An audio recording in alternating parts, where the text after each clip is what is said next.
Namo Shakyamuni Buddha. Good morning, everyone. On this gorgeous morning. I am loving this weather. If only it stayed like this 24/7, I would never complain about living in Texas. Alas, it cannot.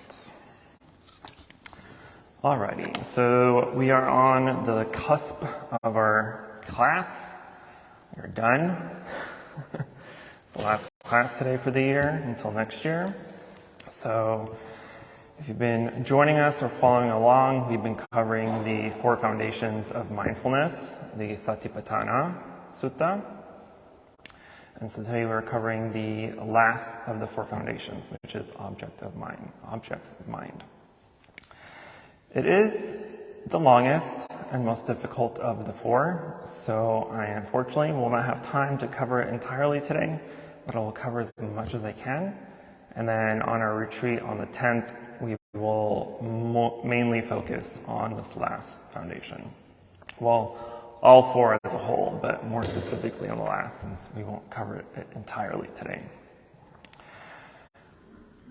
So, goodness, there's a lot of new people. Okay. I don't repeat myself, so I can't go back and rephrase everything that I've covered. So I'm going to invite you to go to our YouTube or Facebook to look at and watch previous videos so you can kind of get an idea of what we have been covering. But essentially, what I typically do is go over the foundation or go over the teachings. We'll have some questions. We'll do sitting meditation for hopefully 20 to 30 minutes, and then we'll do some walking meditation after that. And then we'll just kind of have it open. So cross our fingers that I am able to cover most of this. Okay, so I would also recommend anyone that's truly interested in serious in their meditation practice to go and read this discourse. It's called The 4 Foundations of Mindfulness. It is one of the most important meditation texts there is in Buddhism. And so it really covers pretty much the full foundation, as it's in its name, of meditation and how to meditate and what to meditate on. So in this sutra, or in this discourse, has different exercises that the Buddha taught to contemplate and concentrate on specific pieces of the discourse. In the beginning of the year, we covered the mindfulness of breathing discourse, the Anapanasati Sutta, which gives 16 exercises? No, I forgot. That we went over, and then this one has 21, 2. Man, there's so many numbers in Buddhism I can't keep up, but you get the idea. There are exercises that help us go over. And so in this last one has quite a few exercises, but we won't go over all of them. We'll probably just cover the first 2.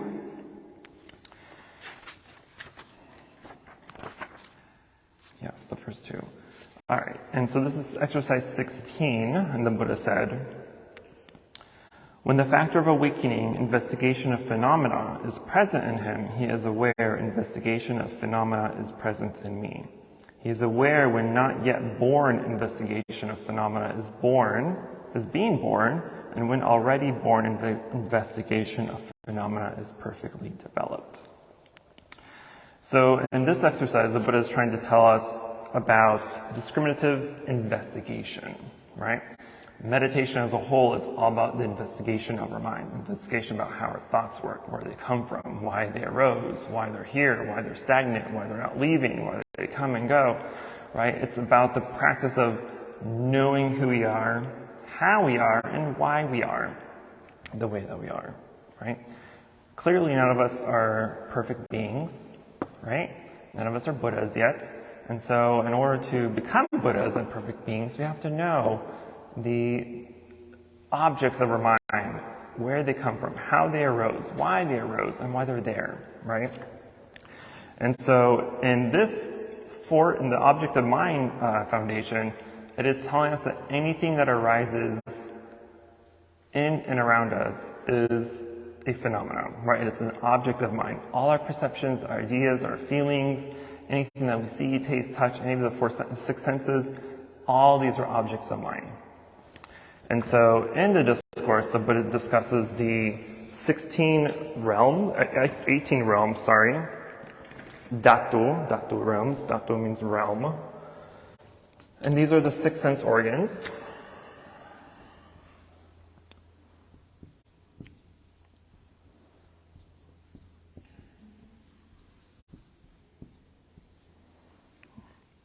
We have the six sense organs. Oh my God. I'm not chicken writing because I'm trying to write so fast. Let's make sure I don't.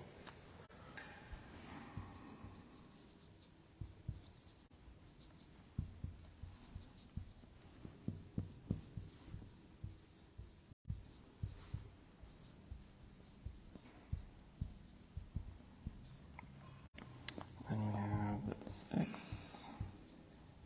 sense objects.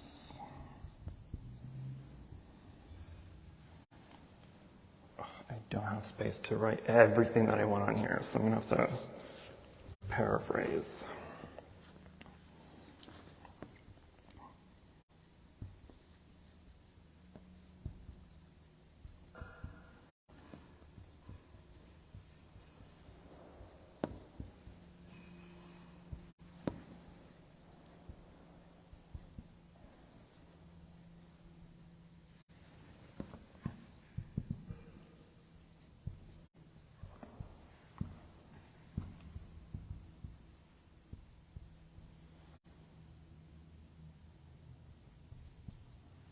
Consciousness is such a weird word,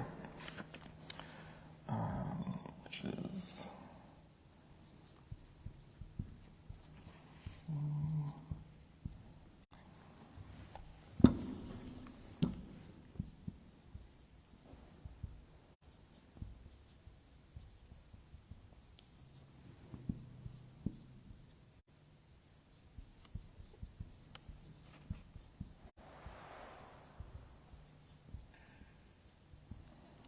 that was a lot of writing.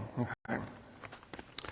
So these are the 18 realms, dhatu, the six sense organs, the objects, and their consciousnesses, right? So everything our eyes are connected to the form, right, what we see. And so the consciousness is seeing. So it kind of goes down the line. Eyes, ears, nose, tongue, body, mind, each have their objects, each have their own consciousnesses. Consciousnesses. You know what I mean? So this is kind of what we rely on when we're meditating. And because as we're meditating, so in this second half of the year, we're mainly focusing on vipassana meditation, right? Insight meditation, or contemplation. So in the beginning of the year, when we're going over the anapanasati, the mindfulness of breathing, where we're focusing mainly on the samatha part of meditation, which is the concentration on one object, right? At the time, we focus mainly on the breath. So now for vipassana, it's a little different, where we are still concentrating on our breath initially, but the object of meditation changes as external circumstances change. So if you hear a door open, you're going to shift your object of meditation from your breathing to the sound of the door, right? So that becomes your object of meditation until it ends. Then you go back to your breathing. The AC goes on, you shift your object of meditation to the sound of the AC until it stops, and you go back to your breathing, right? And so you're focusing on everything that occurs when it occurs as it's occurring, right?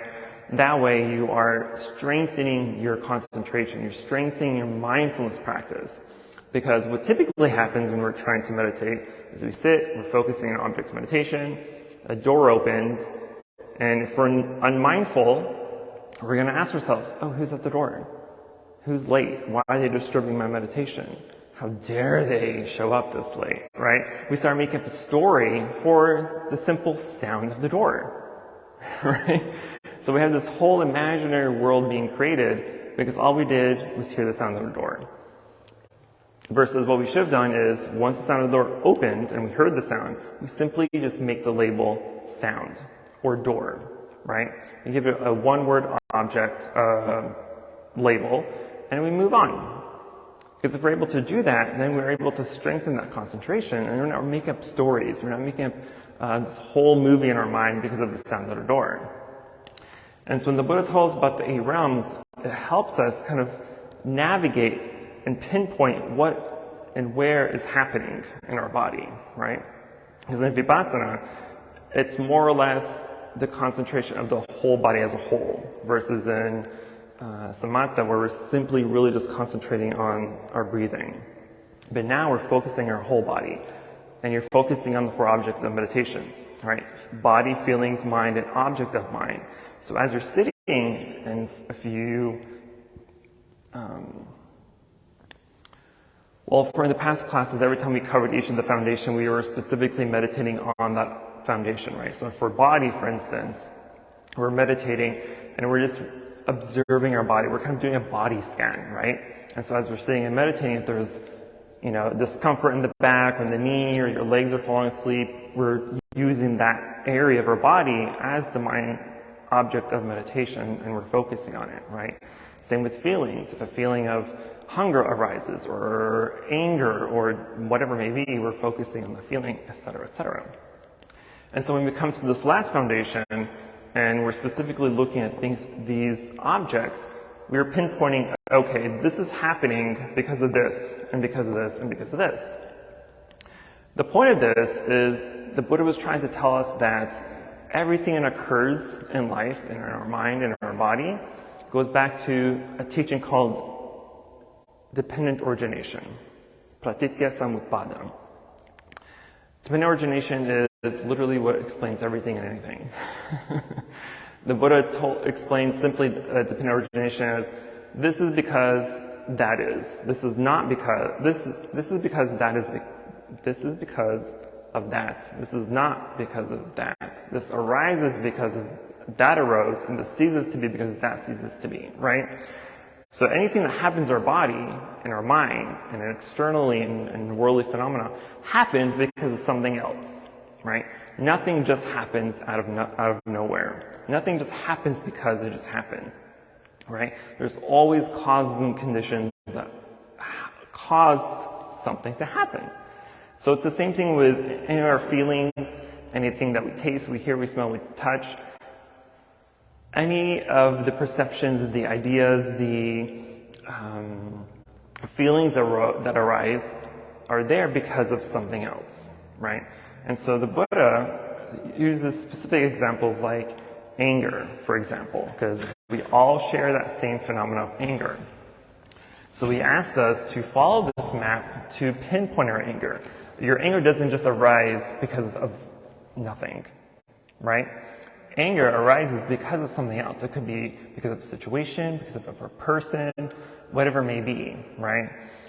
And so the Buddha is helping you to locate the source of that anger so that you can tackle the anger, so you can understand the anger, so they can bring to light that anger and work with it so that you can safely and correctly discard it, right? Otherwise, it becomes a hindrance in your practice and in your life, and then it kind of just sits in your mind, in your consciousness. It starts collecting dust, and it starts to potentially grow even if we don't tackle it correctly, right? We start to suppress it, but what happens when you suppress feelings is eventually they'll burst out, right? So when our anger is just kind of dormant in our consciousness, it's waiting for the opportunity to bust its doors open and cause a scene, right? And so in order to avoid that from happening, we have to work with the anger when it's actually happening so that we can understand it, so we can see it, so we can apply whatever practice that we need toward it to correct it. Otherwise, if we just let it linger and sit and fester in our mind, then it starts to become a defilement. It starts to become a hindrance in your practice. And part of this is also a teaching called, or not a teaching, but I guess it is a teaching technically, called the Fourfold Right Efforts. These are the efforts, if you are practicing or studying the Eightfold Path, of the path of right effort or right diligence. These are the practices that the Buddha told us, and I'm going to repeat them because they're short. And the fourfold right efforts are to prevent the arising of unarisen unwholesome states, to abandon unwholesome states that have already arisen, to arouse wholesome states that have not yet arisen, and to maintain and perfect wholesome states already arisen. So basically, the Buddha is telling you, don't let the crap become crap. And anything that is not crap, to maintain it, right? So get rid of and prevent the unwholesome from happening and arising, and perfect and develop the wholesome that has arisen or not yet arisen, right? And so when we are practicing our meditation and the feeling of anger arises, this is where we contemplate, right? This is a unwholesome feeling that is trying to arise in you, right? And so if you're mindful enough, if you're aware enough, you can see that as it's happening and stop it in its tracks. And we do that by bringing it into light. We're not going to suppress it. We're not going to express it either, right? Because typically we're very habitual,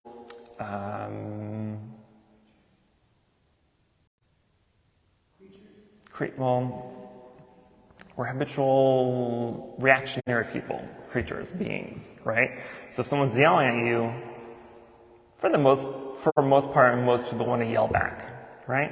Someone's trying to fight you, naturally you may want to fight back. So hopefully you don't do that. But as people are yelling at you, this is a great opportunity to meditate in that moment, right?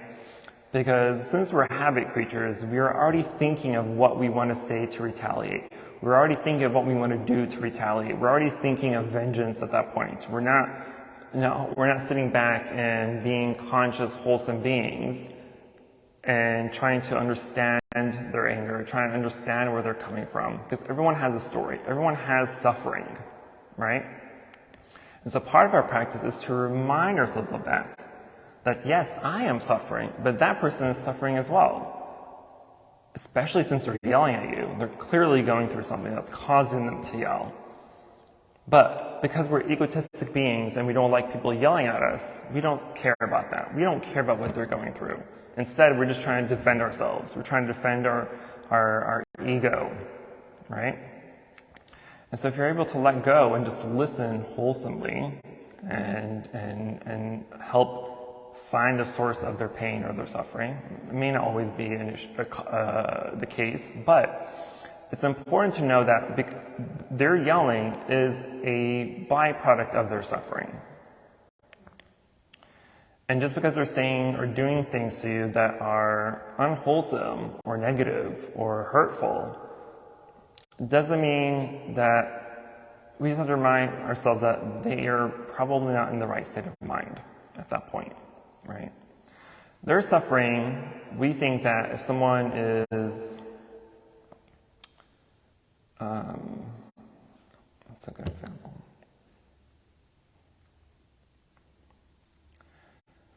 I'm going to use the example of marriage and divorce. Let's say you're divorced and your ex-husband or wife is doing or saying terrible things to you, for you, about you, right? It's important to know that what they're saying may not be an effect directly. The cause may not be directly affected because of the divorce or because of the relationship, right? It could be, but there could be bigger issues, like the way they were raised. Maybe their parents weren't there for them. Maybe their parents were abusive or intolerant toward them, right? And so as they grow older, they start to adapt those features of their bad parenthood from their parents, right? And so they're just carrying on a tradition of bad parenting, right? But we don't think of that. Does anybody think of that when someone's yelling at you or trying to fight you? We don't think about their upbringing, about their education, about where they came from, about who they are. We don't think about that. It's difficult most times to bring that into light and to be mindful of those things. But we have to recognize, especially when we're at least meditating, because we're in a safe secluded environment, that if those feelings arose because of someone, you have the opportunity, you have the space now to actually think through those things now, versus trying to think through them in the moment of the argument. Because in the moment of the argument, all you want to do is argue back. All you want to do is to stop the argument or to continue the argument, whatever you want to do, right? It's more difficult to kind of think back in that moment. But now you're in meditation, it's much easier. And so when you're meditating and you're thinking of those feelings, of the sensations, of the anger, the hatred, whatever it may be, you have the time and space now to start to dissect those feelings. That's what meditation is for. Contemplation is to dissect, is to analyze, is to pull apart a teaching or a feeling or whatever it arises to pinpoint its root cause. It's only by pinpointing the root cause that you can do something about whatever it is that you're contemplating. Because you can say, like, okay, yeah, I'm angry. Okay, but why are you angry? You're not just angry because you're angry. It doesn't just come out of nowhere. Right? So if you don't look for that anger, if you don't bring it into light, if you don't actually do something about it, then it's just going to linger there, and you're always going to be angry. And sometimes we don't know what we're angry about. We go out and someone just literally just walks next to us and you're cussing them out for no reason, right? And so when you're meditating or sitting, you are inviting that anger out. You're inviting out for tea. Like, hey, buddy, why are you angry all the time? Here, have some tea. Chill out. Let's talk this out, right? And so you kind of become your own therapist at that point. And your anger is your patient. And so you ask yourself, why am I angry? Oh, I'm angry because of this. Why? Oh, because that happened. Why did that happen? Because this person came into my life. Why did that person come into your life? You're literally just continually asking yourself, why, until you get to the core reason of that anger. Once you get to the core reason of the anger, now you have something tangible. Now you have something that you can work with and do something about, right? If it's a person, okay, now it's this person. This person's causing me anger. They're causing me stress and anxiety. What are you going to do about it? You can either unfriend them, you can distance yourself from them, you can do whatever decision you think is valid and necessary, right? And so once that hindrance, once that anger is removed from your life, now it's one less thing causing you suffering in life and in meditation. And so the practice now is to continually do that until you start eradicating every other defilement. Until you truly do have a peaceful mind. People come to meditation and think that meditation is about clearing your mind and having no thoughts. It's not. I mean, it will be, but it's not right now. Because can you sit and not think for more than a few seconds? No. So if you can't do that, then why do you think that that's what meditation is? And when people think that's what meditation is and they can't do it, then they get discouraged. They're like, I can't do meditation. Meditation's not for me, and they give up. That's not the case. Meditation is not about not thinking. Meditation is about knowing when you are thinking. So if you're thinking and a distraction arises while you're meditating, that's perfectly fine. Congratulations. A thought arose. The winning point of that is when a distraction does arise, you're simply aware that a distraction arose. You're making that label. You're giving that label, remember? So if you hear the door open, or hear a dog barking, or the AC goes on and off, or whatever, right? Something happens. All you have to simply do is give it a label.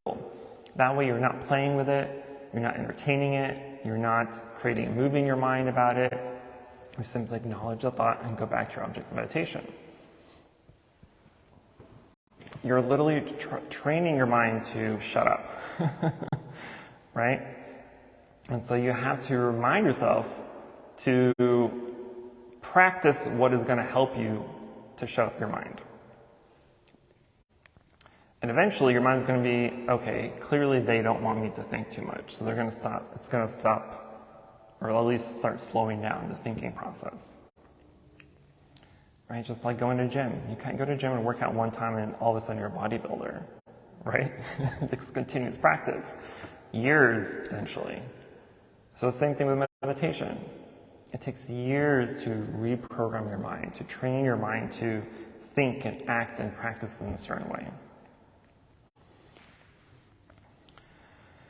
So as we start to practice the meditations and the contemplations, then we get to a point where, because in the sutra itself, the Buddha also describes the 7 factors of awakening.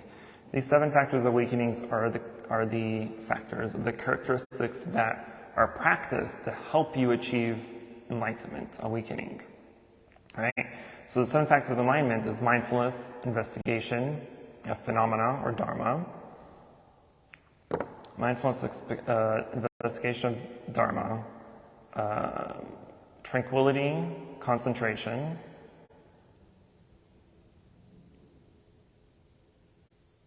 I'm having a brain fart. Equanimity. Oh goodness, what else am I missing? Energy and joyfulness or joy, right? So these are the characteristics that we need to perfect and practice in order to help us become awakened. And awakened,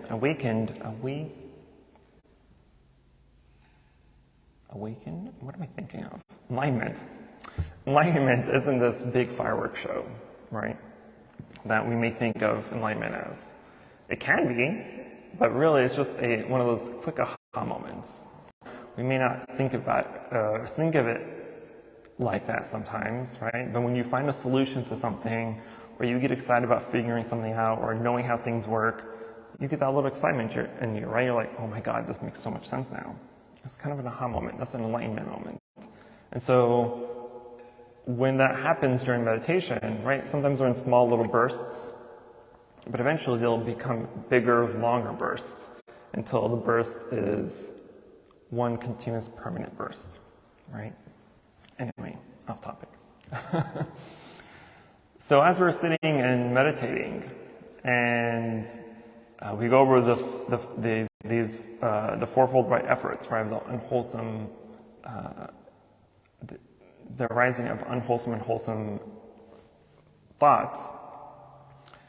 We need to be mindful of anything that arises, anything that happens, anything that we go through creates or plants these seeds in our consciousness, right? So when the Buddha is telling us to prevent the arising of unarisen, unwholesome states, he's telling us that there are unwholesome seeds in our consciousness. They're there. We're not perfect beings, so we have some kind of negative effects in our mind. We have these unwholesome seeds. So it's important to not allow these unwholesome seeds to sprout out, right? So this is why when we meditate, or we're doing the why meditation, right? You're asking yourself, why? That's you digging out that unwholesome seed. That's you taking out the unwholesome seed and replacing it with something that is wholesome, right? And if you get to the second one, where you're abandoning unwholesome seeds that have already arisen, now you have a unwholesome weed that's growing out. What happens when we simply just cut them or pluck them? They come back, right? Because they're weeds. And so, likewise, if something has already arisen, unwholesomeness has already arisen, and we see it and we know it, because they're easier to see, now they're sprouted, right? And so these can be, I'm angry all the time, or every time I see this person, I'm just uncomfortable, or whatever it may be, right? Anything that's not wholesome is unwholesome. And so any of these factors or situations in life where you're able to clearly see it, now it's something it's sprouted because you can clearly see it. So now you have to work on, again, digging out the roots of that weed and plucking it out. That's pretty much the goal of meditation, is to dig out all these roots, unwholesome roots and seeds. if there becomes too many unwholesome seeds that have sprouted, and now they're all entangled, right? Buddha calls these knots. And there are knots that are, I forget what he calls them, sharp knots and I can't remember what the other word is, but basically 2 knots, right? Let's do that. Tight and loose knots, right? And so clearly the tighter knots are more difficult to untie because they're tight. But the loose knots are something that's easier. And these are different aspects to different people, right? It could be like jealousy or anger or confusion or pride, anything like that, right? Anything, my pride knots could be tighter than yours or vice versa, right? My confusion or anger knots could be tighter or looser than yours, right? And so we all have different tightnesses of these knots. But the point is even when a knot is super tight, there's still a way to untie it, right? Like Christmas lights. I don't know why, even though we wrap Christmas lights perfectly, there's still knots the next time you try to take them out, right? For some apparent reason. So it's kind of like Christmas lights.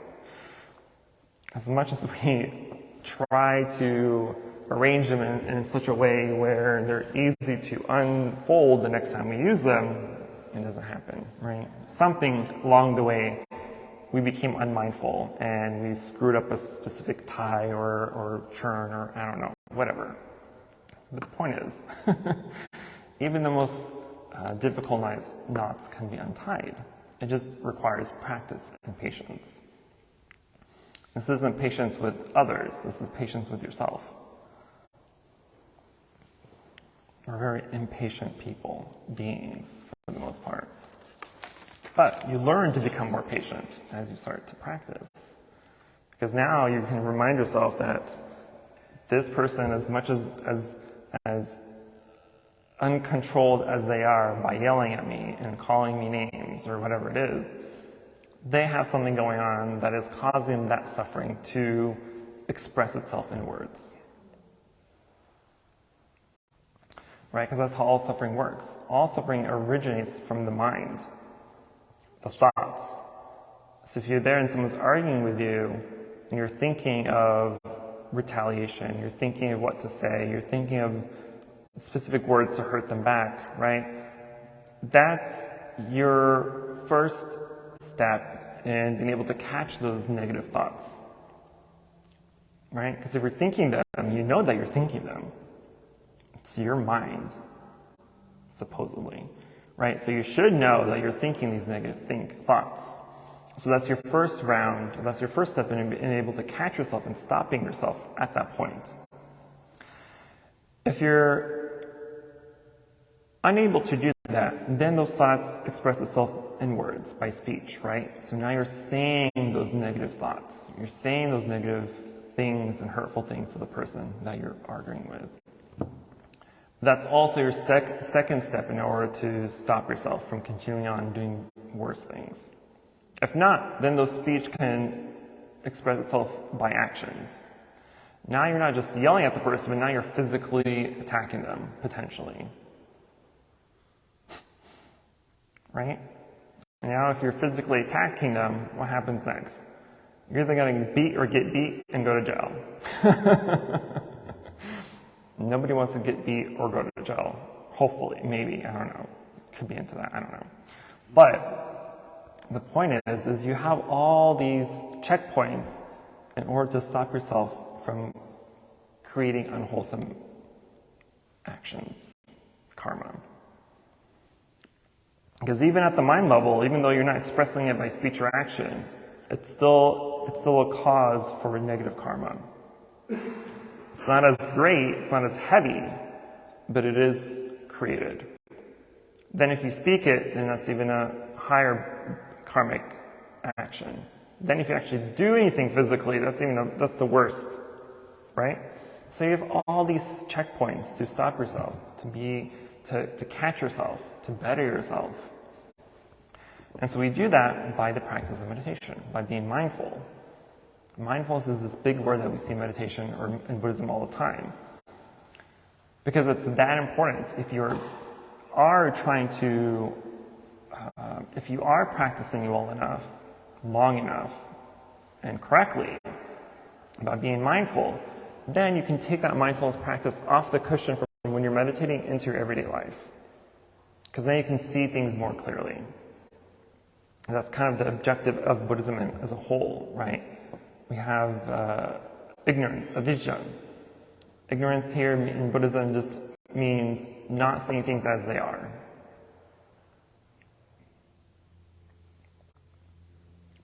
And so when we meditate and become mindful, we're able to start working on seeing things as they are, as the door just opened.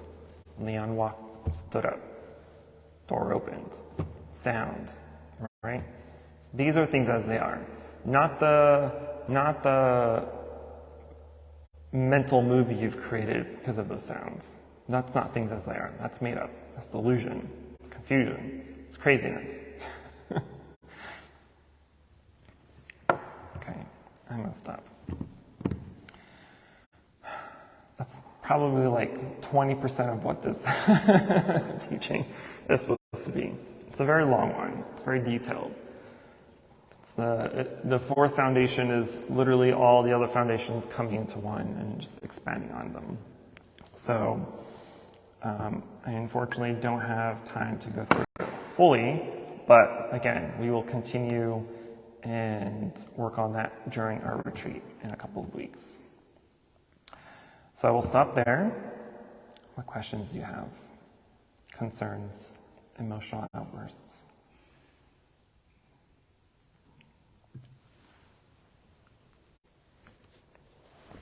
Do you need to be meditating for a certain amount of time to start doing the... No.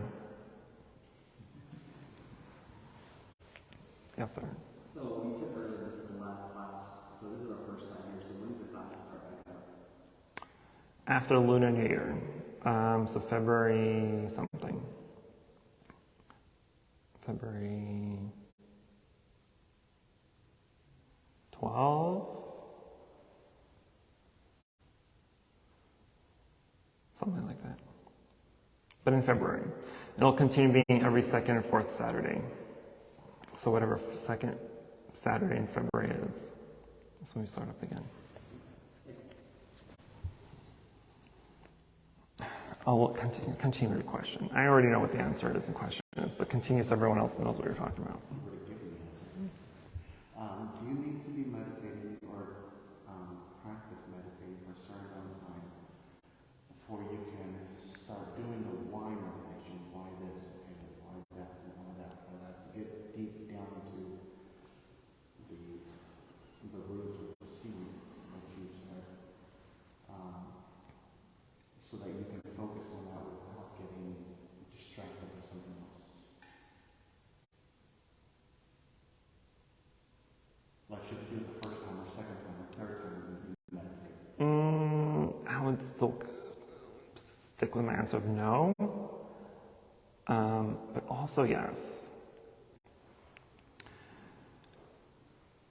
Because when you're doing why meditation, if you're doing it correctly, then it's actual meditation, right?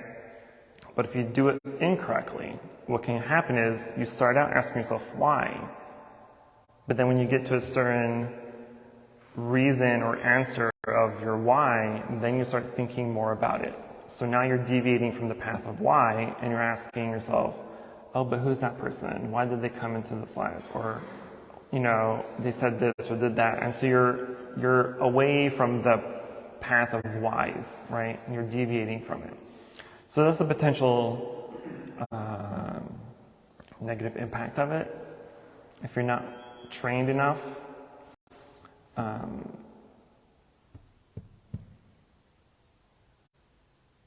yeah, yes and no.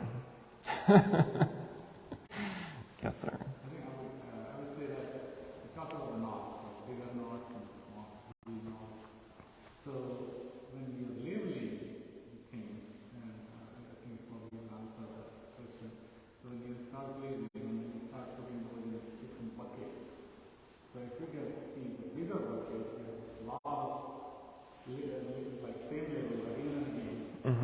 big packet. That means bigger knot. So then you can start doing the wine meditation on that, and that will help you because otherwise, like you start picking the smaller knots. Right. And there are a lot of things. Right. So you can focus on bigger knot first. Yeah. And it's easier to do it that way. Because there's going to be a lot of whys in your mind that may not be as obvious as some of the bigger whys. Like, I don't know, if you ask yourself why you're angry all the time, or why you're tired all the time, or why you're anxious all the time, those are bigger, more obvious knots and seeds to tackle versus some little nuanced, subtle knots in the mind. Those need to come back. Those need to be meditated on later on, right? Because they're smaller and they're more, it's easier to be deviated from the path when you're asking yourself why. So it is easier and it's better to tackle some of the bigger issues in life first. That way, because it's so big and it's clearer than some of the smaller knots, then it's easier to stay on the path of asking why. But at the same time, you need to be meditated enough where your concentration is going to be strong enough where you are able to at least recognize and be aware that if you got distracted during the meditation, whether it's a few seconds, a few minutes, half the session, as long as your concentration is strong enough to eventually catch you being distracted and bring yourself back to the object of meditation, that's perfectly fine, right? So when you're sitting in meditation and you're concentrating your breath, for instance, and you get distracted, it's fine. As long as you become aware of that distraction eventually and come back to your object of meditation. Again, it can be a few seconds, it can be a few minutes, maybe 99% of your session you're distracted, but at the last minute, if you still are able to bring it back to your object of meditation, you've still succeeded in meditation, right? It just took you a long time. But after more sessions, after continuing to practice, those distractions become shorter and shorter and shorter until they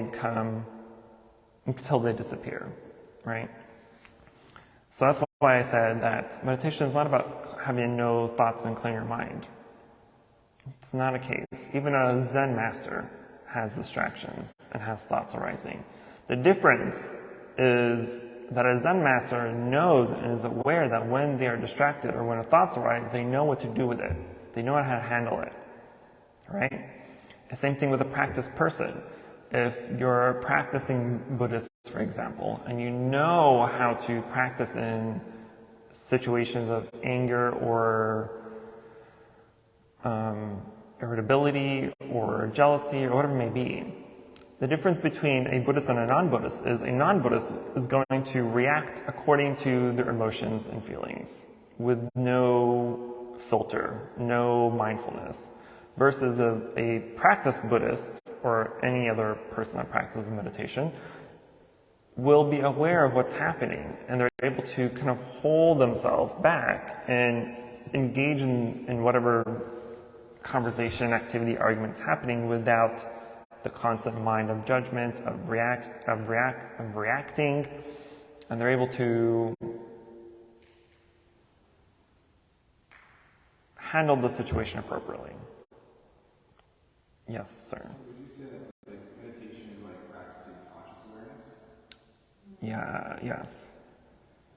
Yes, ma'am. So once you recognize these negative thoughts and feelings and like where they're coming from in terms of like external stimuli, how do you transcend those thoughts or emotions?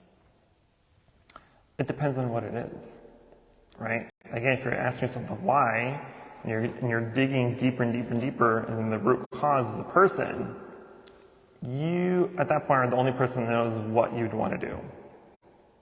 Do you want to unfriend them? Do you want to distance yourself from them? Do you want to remove them completely from your life? So what you do with whatever you find out is going to be completely up to you.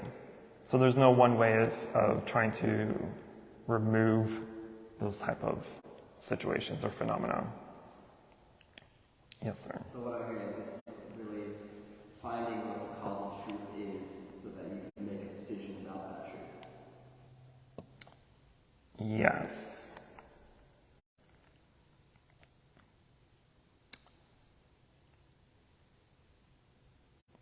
Not so much a decision about that truth, because the truth is the truth. Well, the decision is like what actions to take next, whatever. Right. Like what are you going to do with it? Are you going to ignore the truth? Or are you going to use the truth? Sometimes people ignore the truth because they just don't want to do it. Some people, and this is already in modern psychology, will tell you that there's a lot of people who are addicted to suffering. They're addicted to their anxieties. They're addicted to the negative emotions. They're addicted to feeling or having low self-esteem or whatever it may be, right? There's an addiction to these things because they become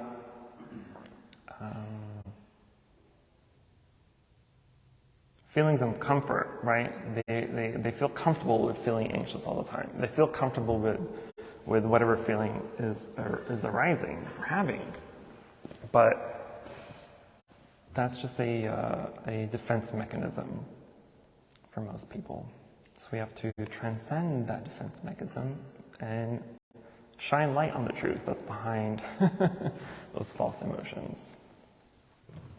Question. I will add to that, we talk about wholesomeness thoughts, or wholesomeness action, or unwholesomeness. So like when you're thinking about deciding or taking action, which is the wholesome way, not the unwholesome way. Right. And when you get to that point, you can also ask yourself, is this helpful to me and to others? Or does it bring harm to myself or others? Right? That should be the correct one. Does it bring harm to myself or others? If it doesn't bring harm to yourself or others, then it's a wholesome action. It's a wholesome decision. But if it does bring harm to yourself or others, then it's obviously an unwholesome action or decision. So that's kind of a good point or question to ask yourself. If you feel like you got to the finish line and you discovered the root cause of something, and you're like, okay, this is the cause, and my actions or my decisions is, I have 3 options or whatever, right? And so you go through 3 options, you ask yourself, does this bring harm to myself or others? Yes, it does. Go to your next action, next decision. Does this bring harm to myself or others? Yes, but not really, but it kind of does. Okay, that's clearly not it either. And you go to the 3rd one, and you kind of cycle through your decisions and your answers until you find one that brings no harm to yourself or others. Good observation. Okay, a couple more minutes before we sit. I mean, you're already sitting, but for meditation, I mean. I will, even though I typically don't, but per your request, I will. Okay, so, well, I guess let me ask, who is completely new to meditation? Okay, good. Only one, it's okay.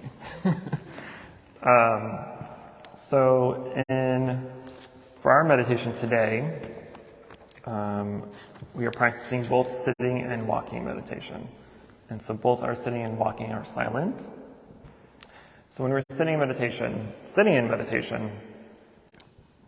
unless we're practicing a specific type of meditation, your object of meditation is always going to be your breath, your breathing, right? And so you can either concentrate on the sensations of the breath as you inhale and exhale the tip of the nose, right, at the lip part, or just feeling in your lungs or your body, right? You're feeling the sensations of the inhale and exhale. Or you can count your breath. Every in and out, 1, in, out 2, in, out 3, until you get to 10. And you can either repeat, go back to 1, or move backwards from 10 to 1. That'll give you a little extra challenge for the most part. Yeah, so those are the 2 main points, is either concentrating on the numbering or on the sensation of breathing. And at any point you get distracted, If you're counting, for instance, if you get distracted as you're counting, just simply acknowledge the distraction, give it that label, right? Door opened, sound, dog, barking, helicopter, whatever it may be. Make that label and just go back to the breathing. Or if you're counting, you have to repeat yourself. You start back at 1, right? You're repeating the cycle. Yeah, that's from the point. Yes, sir. Sometimes I notice that without any stimulus at all, I've gone somewhere else. My mind's just taking me somewhere else. And you talked about catching that and coming back. And I think another bad habit we have in the West is we're so self-critical. Mm-hmm. And so in the beginning, I was being really hard on myself, and I would realize I lost my concentration. Why can't I? And then that becomes its own distraction. So a really beautiful metaphor was training the puppy with love. And when the puppy wanders off the spot, you just pick him gently up with love and say, no, this is your spot. And when I started doing that, I was seeing to be more, I wasn't antagonistic with myself. Right. Yeah, it's important to not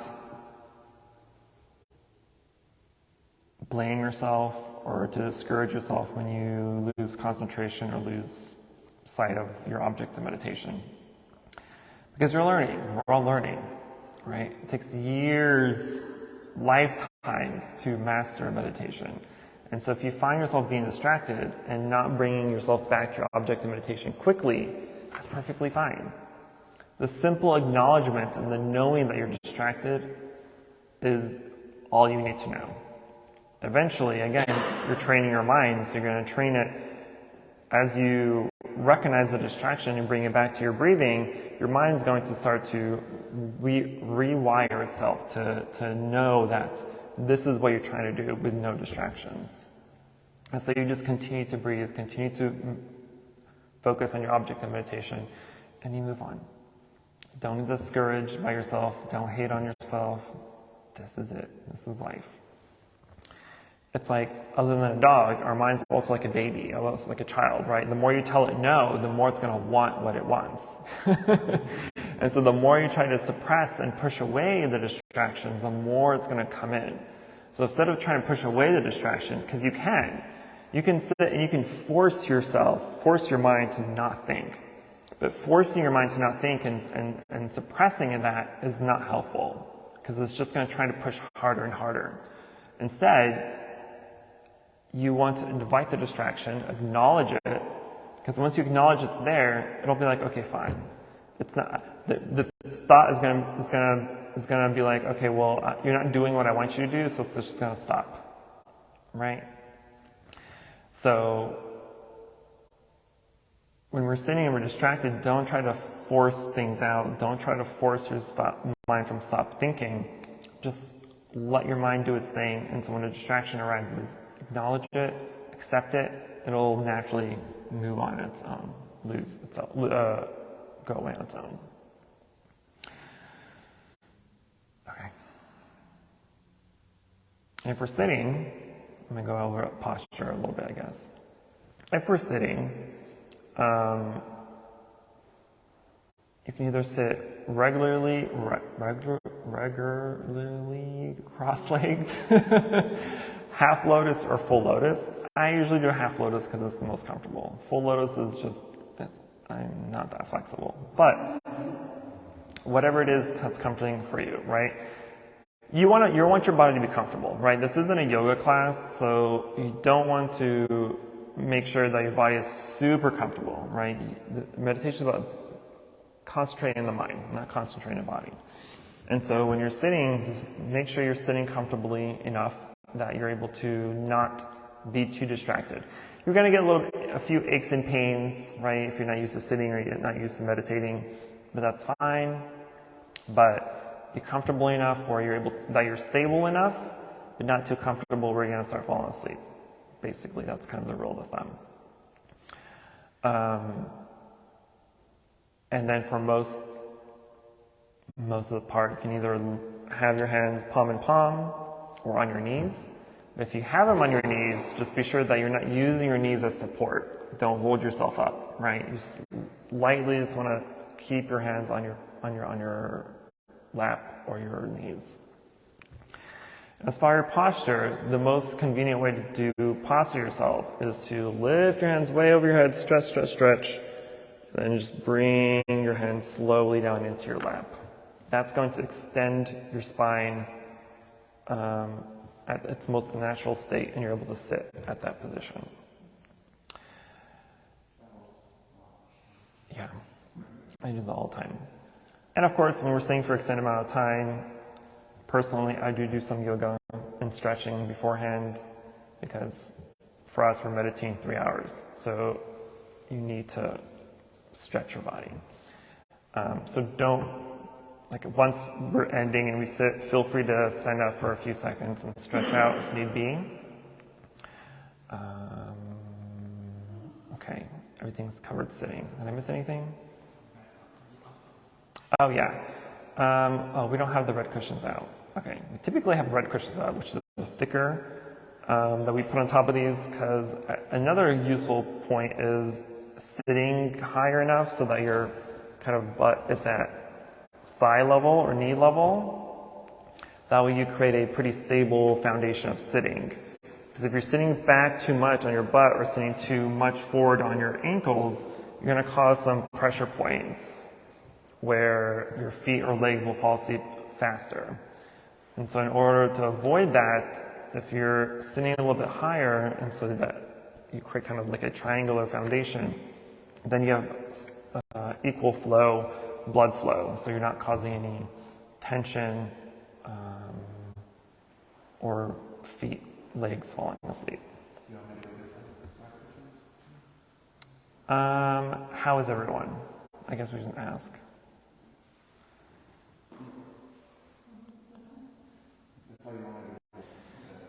Just get a few and let people check it out. And then I would ask that for the new people you discuss walking and the... I'm about to. So after our sit, since I talk too much, we'll sit for 20 minutes, and then we'll do walking meditation, silent walking meditation, so we'll just go around about 3 times. And for walking meditation, our object is a little bit different.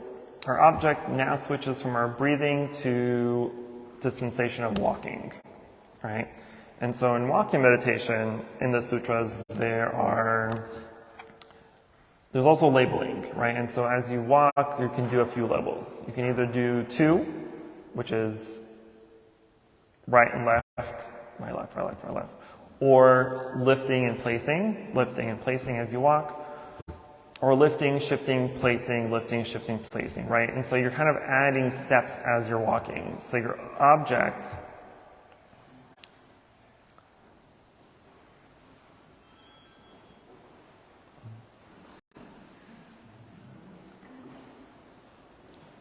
so you'll notice maybe the cushions will make some difference.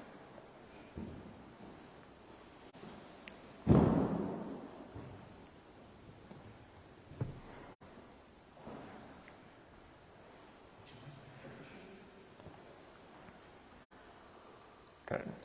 Okay.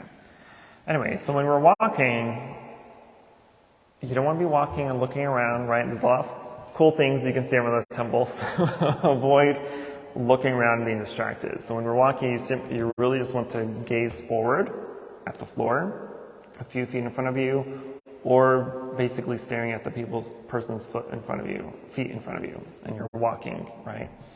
And so you can either sync your walking with your breathing, right? As you're breathing in or out, you can sync it that way. Or again, you can make the labels of stepping, right? Left, right, or lifting, placing. And you can add more or less labels, right? Somehow, in the sutras and the discourses, there are up to 19 steps per step. I know, I don't know how that's even possible. But, well, I do. Because in that type of meditation, you are walking extremely slow. Like, as if time is stopped. That's how slow you walk. I don't enjoy that kind of that slowness, because I can't do that, unfortunately. So we're walking at an average slow pace. But because we don't have time to make 19 labels per step, we're simply just doing the right, left, or lifting, placing, or lifting, shifting, placing. I think 3 should be the best option for labeling. But again, you're just feeling the sensations of your foot, right? Because typically when we're walking, we really pay attention to how we're walking. We don't really pay attention to how our feet feel when we're walking. And so now when you're doing walking meditation and you're focusing on the walking, you're going to notice some muscles in your calves and in your feet that you may have never noticed before, because now they're starting to ache, or you're starting to feel them a little bit more like, oh, wait a minute, there was a muscle in that spot, right? And so you start to discover like weird things about your body.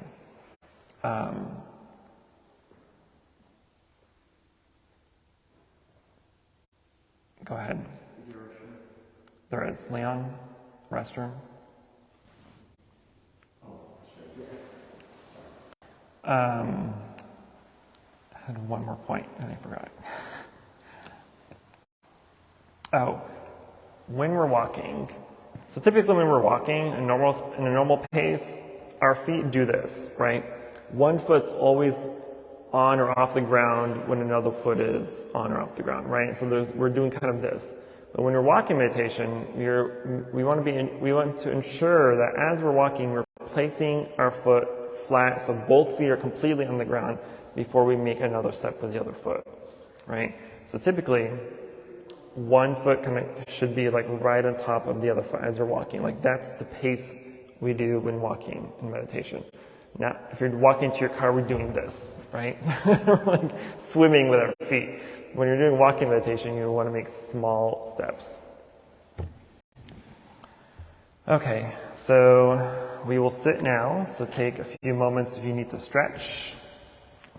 And then comfort yourself.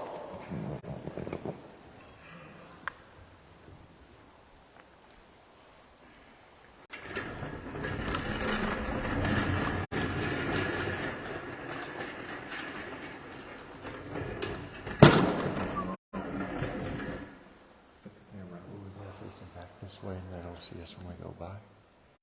No, it's okay. Yeah, Okay. because I'll sit back down here anyway.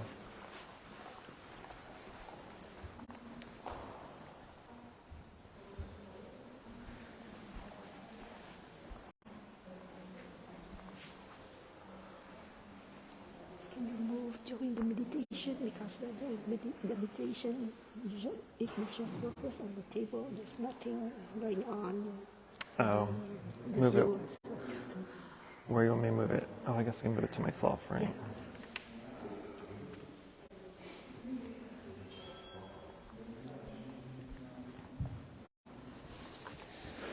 All right, get yourselves comfortable.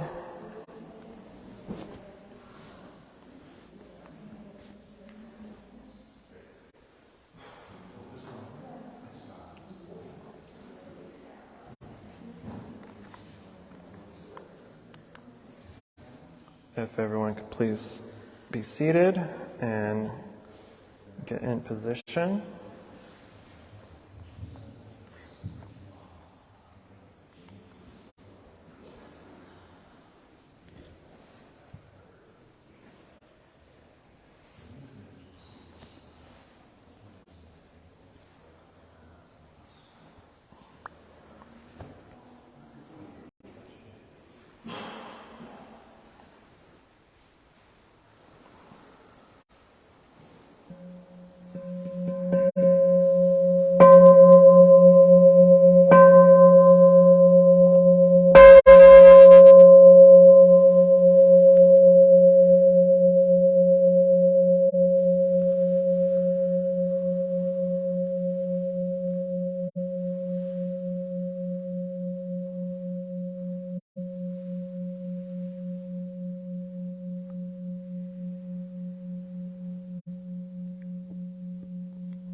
Please rise for our walking meditation.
Please sit down.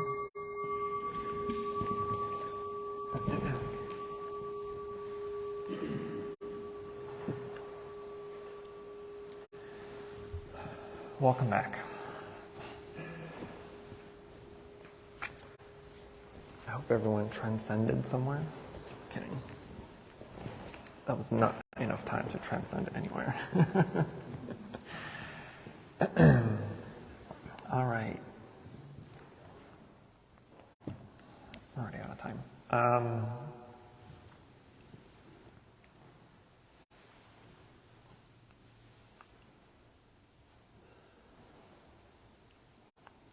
Any last minute observations, experiences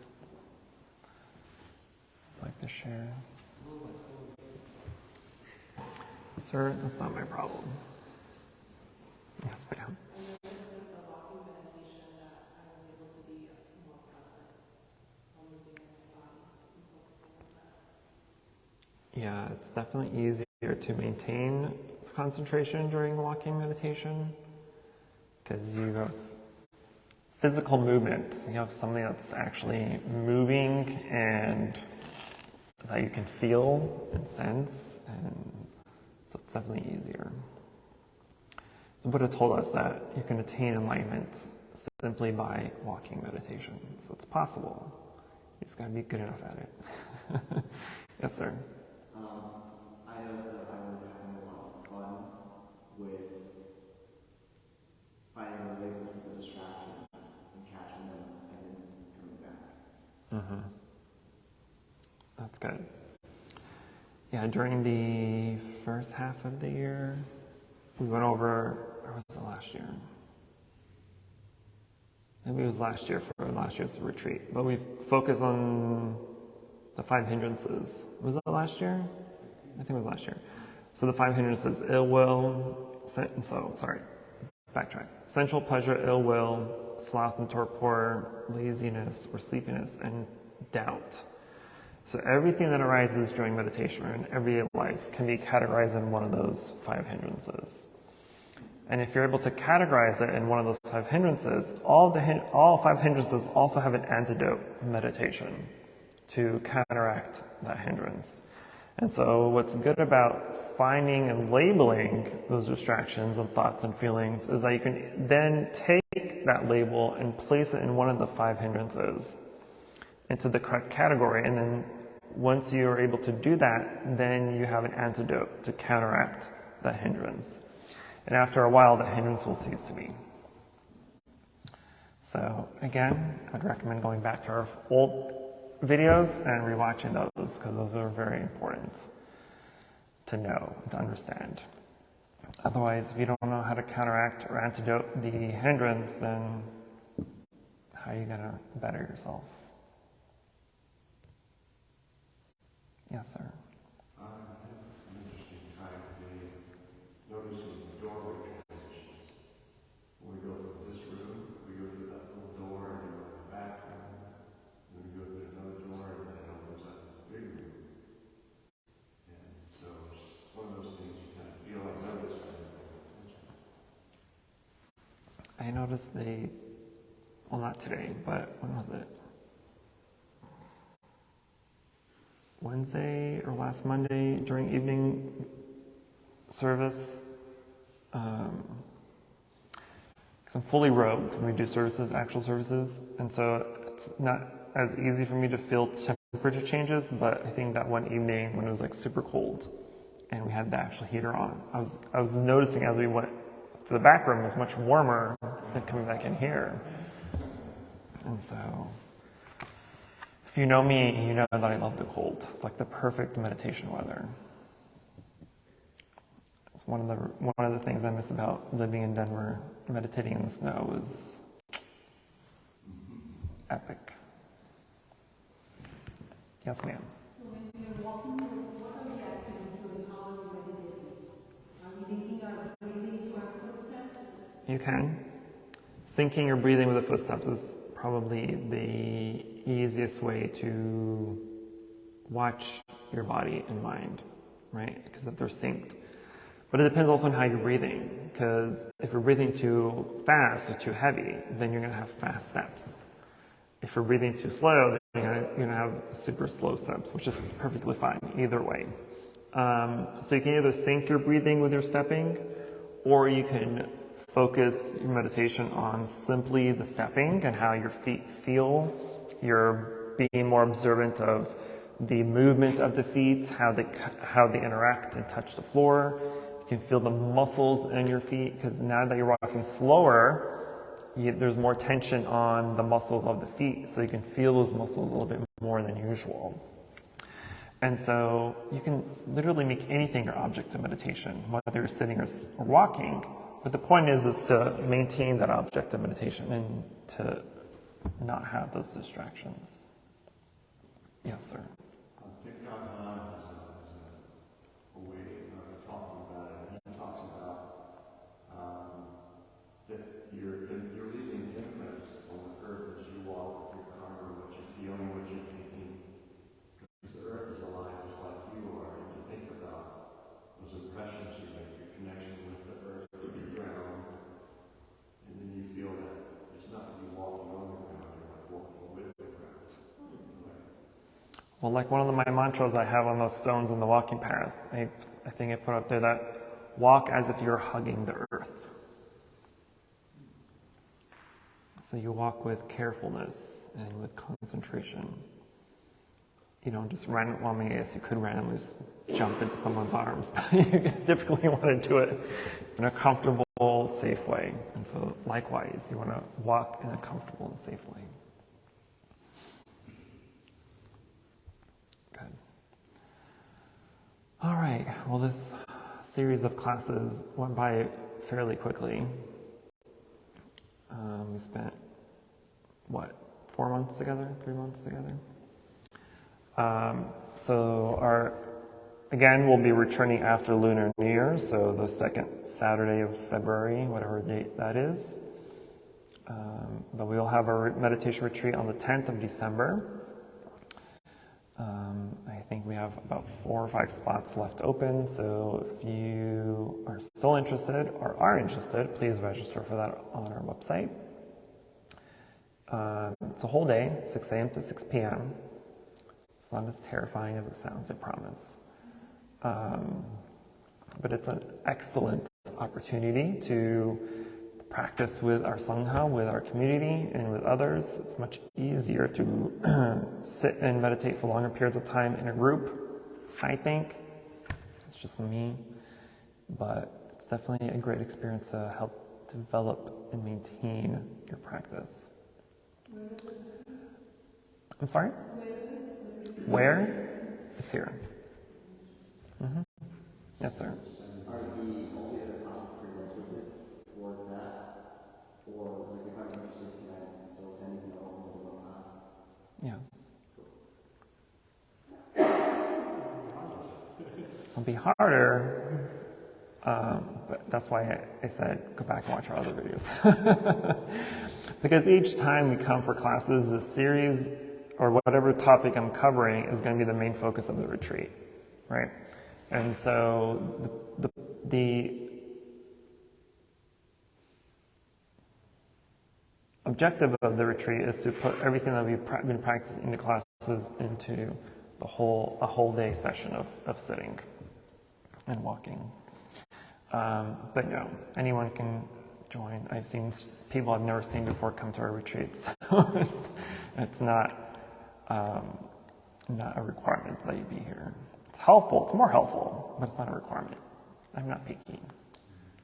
As long as you're able to sit for the whole duration and be here for the whole time, then that's fine with me. Yes, Leon. Just want to mention, I guess you remember but on Tuesday evening, this Tuesday will be our last. Oh yeah. No, next Tuesday. Not next Tuesday. I'm sorry. Tuesday, the 6th of December, will be our last Buddhist 101 meeting, and then we're also taking a break with that class until February. So just in case you see it online, just know that I don't know if we have the announcement out that we're slowing it down, but Yeah, I think we sent it out on the newsletter, I think. I'll have to double check on that. But yeah, we have one more class for 101, Buddhism 101 on the 6th of December. The 10th of December is a retreat. The 4th of December, I invite everyone to come as a Sunday, next Sunday, to celebrate our Venerable Abbot's 85th birthday, our continuation day. And it's also the 15th anniversary of our temple. So it'll be a pretty fun celebration. A Buddhist birthday party, I guess, with no liquor. But we can pretend. I'm kidding, don't pretend. That's delusion. We're not delusional. That's all that's happening. Oh, and then on the 18th of December, we also have a very auspicious occasion as well. 3 of our members are taking precepts, so they will become official Buddhists. So that's the 18th. So the 4th, the 6th, the 10th, and 18th are pretty busy December. And then January 21st will be Lunar New Year celebration here. And that's a Saturday. That's usually in the evening. And so, anyway, I'm going to stop talking. All that stuff is on our website. So if you want to figure out what's going on, website it out. Okay. I don't think I've missed any other announcements, right? Okay. I will stop talking. But I want to thank everyone for joining us in this last class, and I hope to see most of you on our retreat, or Sunday service, 12:30. Thank you. Namo Shakyamuni Buddha.